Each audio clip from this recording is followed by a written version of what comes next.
Assalamualaikum warahmatullahi wabarakatuh. Selamat pagi, salam sejahtera bagi kita semua. Selamat datang pada MOOCs pada pertemuan kedua terkait anak berhadapan dengan hukum dalam penanganan kasus tawuran. Baik, perkenalkan nama saya Dr. Suryanita S. Haibum. Saya dosen KIK SKSG UI. Pastinya sudah kenal ya, pada minggu pertama kita sudah eh, melakukan pertemuan untuk membahas terkait kajian ilmu kepolisian. Selanjutnya pada pertemuan ini saya akan membahas sedikit tentang perlindungan hukum terhadap anak yang berhadapan dengan hukum dalam suatu kejahatan. Ya, kalau yang dalam kita diskusikan ini adalah kejahatan tawuran. Penanganan perkara pidana terhadap anak diatur dalam peraturan yaitu Undang-Undang Nomor 11 Tahun 2012 tentang Sistem Peradilan Anak, kemudian Undang-Undang Nomor 3 Tahun 1997 tentang Peradilan Anak, kemudian ada Undang-Undang 35 Tahun 2014 tentang perubahan peraturan pemerintah pengganti Undang-Undang Nomor 1 Tahun 2016 dan tentang perubahan kedua atas Undang-Undang Nomor 23 Tahun 2002 tentang perlindungan anak menjadi undang-undang. Jadi teman-teman MUKS bisa melihat, peserta MUKS bisa melihat regulasi ini. Dalam hal ini regulasi tersebut memberikan perlindungan terhadap anak, khususnya anak yang berhadapan dengan hukum.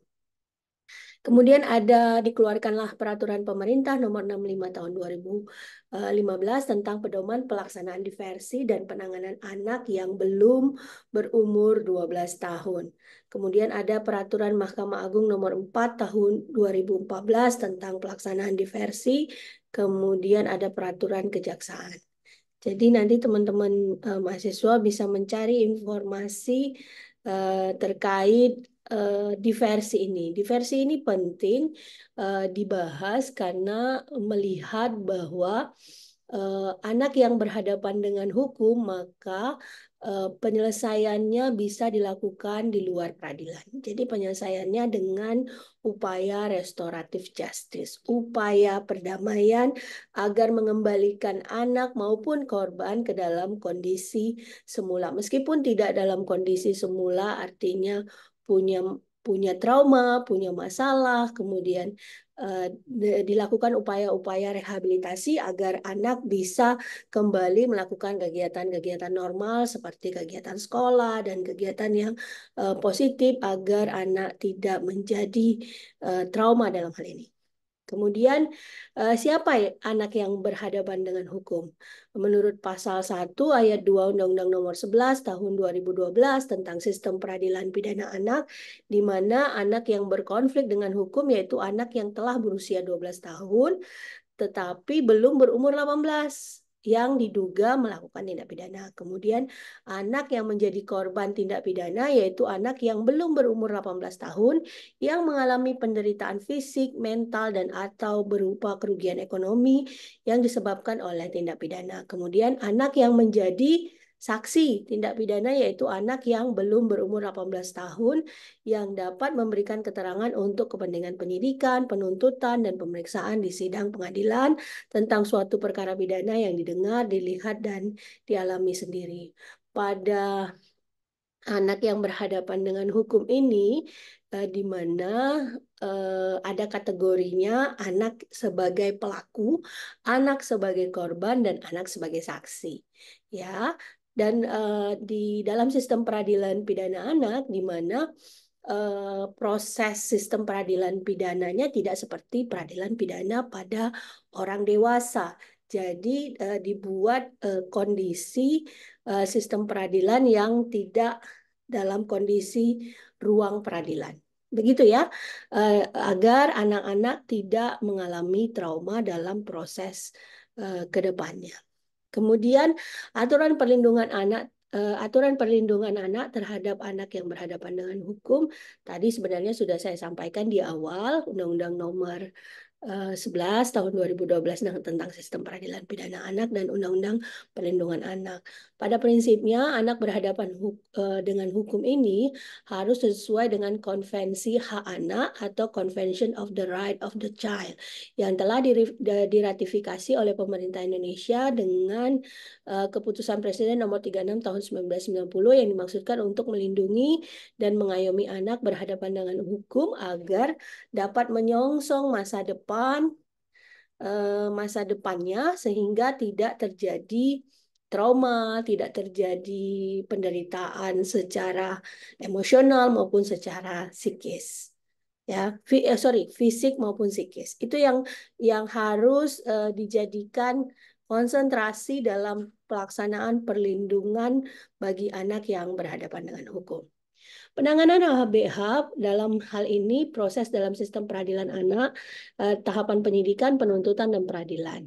Dalam proses ini kan tadi sudah disampaikan bahwa diatur dalam sistem peradilan anak di mana proses peradilannya tidak sama dengan proses peradilan orang dewasa dan dibuat kondisi sistem ruangan ruangan peradilannya tidak seperti peradilan yang pada umumnya anak-anak dibuat seperti berada di suatu ruangan yang dalam hal ini hakim tidak memakai baju hakim, begitu juga pengacara maupun jaksa dalam hal ini.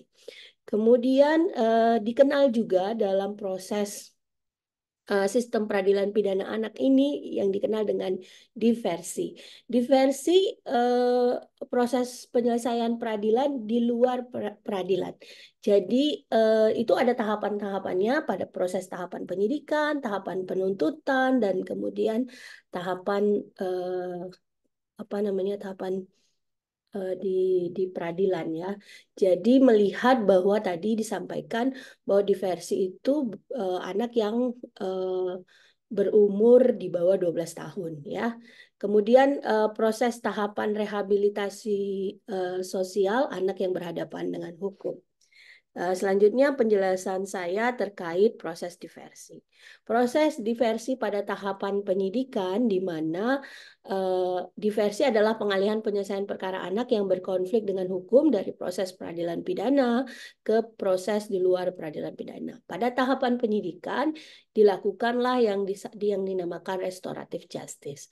Restoratif justice ini merupakan upaya perdamaian antara para pihak yaitu anak sebagai pelaku maupun anak sebagai korban, di mana orang tua berada dalam diskusi untuk melakukan diversi, di mana penyidik juga harus memasukkan tahapan diversi ini dalam proses penyidikan dan kemudian juga ada kerjasama antara unit PPA yang ada di penyidikan ya. Jadi teman-teman mahasiswa, teman-teman peserta MUKS bisa melihat pada tahapan diversi ini anak-anak diversi penyidikan dari tahapan penyidikan ini anak-anak dalam hal ini dimasukkan penyelesaiannya di luar peradilan. Jadi diharapkan perdamaian. Bu, saya melihat fakta ya, kalau proses penyidikan saja untuk diversi tidak dapat dilakukan karena kondisinya orang tua tidak menyetujui proses diversi.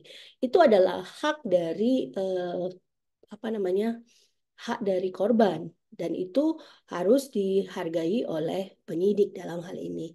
Dan kemudian kalau putusannya kondisinya tidak tidak bisa didamaikan, tidak bisa melakukan diversi, maka tahapan selanjutnya adalah proses penuntutan. Tahapan proses penuntutan ini di mana penuntut juga mempunyai hak untuk melakukan diversi. Jadi memberikan ruang juga kepada para pihak untuk berdamai agar kondisi agar penyelesaian ini tidak sampai ke peradilan dan diselesaikan melalui diversi di tahapan penuntutan. Ya, dan selanjutnya juga diversi juga dikenal dalam tahapan peradilan. Jadi hakim juga bisa melakukan proses diversi sehingga proses damai ini bisa dilakukan. Tapi kalau tidak dilakukanlah, tidak sepakat untuk proses damai dari tahapan penyidikan, penuntutan, dan peradilan, maka akan dilakukan proses yang namanya proses peradilan. Jadi mau tidak mau, suka tidak suka, anak yang berhadapan dengan hukum harus siap diproses secara sistem peradilan pidana anak. Namun tetap memperhatikan hak-hak anak ya, dan dalam kondisi yang tidak menekan dia, kemudian melindungi dia secara psikis maupun fisik. Selanjutnya dalam proses tadi kan kita sudah tahapan proses peradilan, kemudian tahapan proses diversi dari tahapan penyidikan, kemudian tahapan penuntutan, kemudian tahapan peradilan. Dan selanjutnya setelah kondisi anak yang berhadapan dengan hukum ini, maka dilakukanlah upaya penanggulangan kejahatan, di mana upaya rehabilitasi ini menjadi upaya yang harus dilakukan terhadap anak yang berhadapan dengan hukum agar adanya rehabilitasi sosial terhadap anak melalui tahapan bimbingan sosial, bimbingan fisik, bimbingan keagamaan, kemudian bentuk kegiatan pelayanan yang mendukung tercapainya program rehabilitasi pada HBH meliputi penyuluhan, konseling, psikososial, emosional, vokasional, dan dalam hal ini ada dukungan dari keluarga, persepsi tentang berbagai hal dalam penanganan anak berhadapan dengan hukum. Proses rehabilitasi sosial melalui kegiatan-kegiatan yang dilakukan ini dapat diimbangi dengan dukungan keluarga agar anak bisa kembali kepada kondisi semula dan bisa normal ya untuk melakukan kegiatan apapun. Oke, baik. Terima kasih kepada peserta MUX yang tetap memperhatikan proses belajar kita. Ini adalah pertemuan kedua. Nanti pertemuan ketiga nanti akan, sorry, pertemuan satu, dua, tiga. Ini sorry maaf. Ini adalah pertemuan ketiga. Nanti pertemuan keempat community policing dalam apa namanya penanganan tawuran pada anak ya. Dan sampai ketemu lagi pada pertemuan 4. Terima kasih. Assalamualaikum. Selamat pagi.